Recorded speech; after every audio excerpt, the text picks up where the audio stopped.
একটা প্রশ্ন উঠে, গণভোট তো আমাদের সংবিধানে নাই।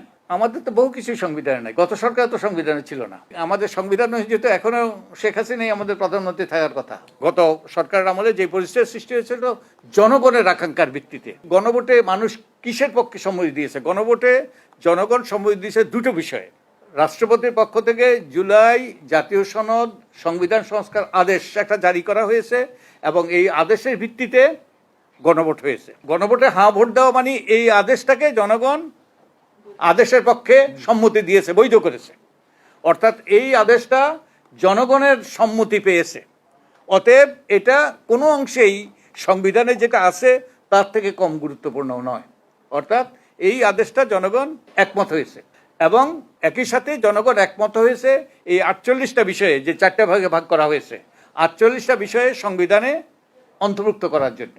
তাহলে হ্যাঁ, সংবিধানে নাই, কিন্তু সংবিধানের উৎস তো হলো জনগণের সম্মতি। তো এখানে তো জনগণের সরাসরি সম্মতি আছে, তাই এটা কোনো অংশে কম গুরুত্বপূর্ণ নয়।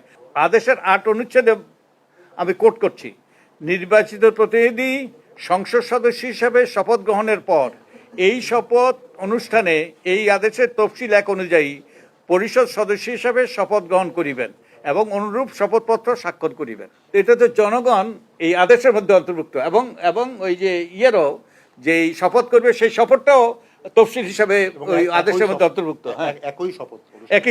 একই শপথ অনুষ্ঠানে। তো এই জনগণ যখন রায় দিয়েছে, সার্বভৌম জনগণ তাদের মতামত দিয়েছে, পরিষ্কারভাবে বলেছে যে তারা এই আদেশটা, রাষ্ট্রপতির আদেশটা অনুমোদন করেছে এবং একই সাথে তারা এই যে শপথ নেওয়ার বিষয়টা তারা অনুমোদন করেছে এবং কি শপথ হবে তাও অনুমোদন করেছে।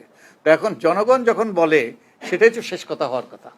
অতএব এটা পালন করা আমরা মনে করি বাধ্যতামূলক। তো এই যেটা আমি বলার চেষ্টা করেছি, অতীতেও এখনো বলার চেষ্টা করছি, এটার মাধ্যমে একটা জটিলতা সৃষ্টি হলো, কিন্তু আমরা আশাবাদী হতে চাই।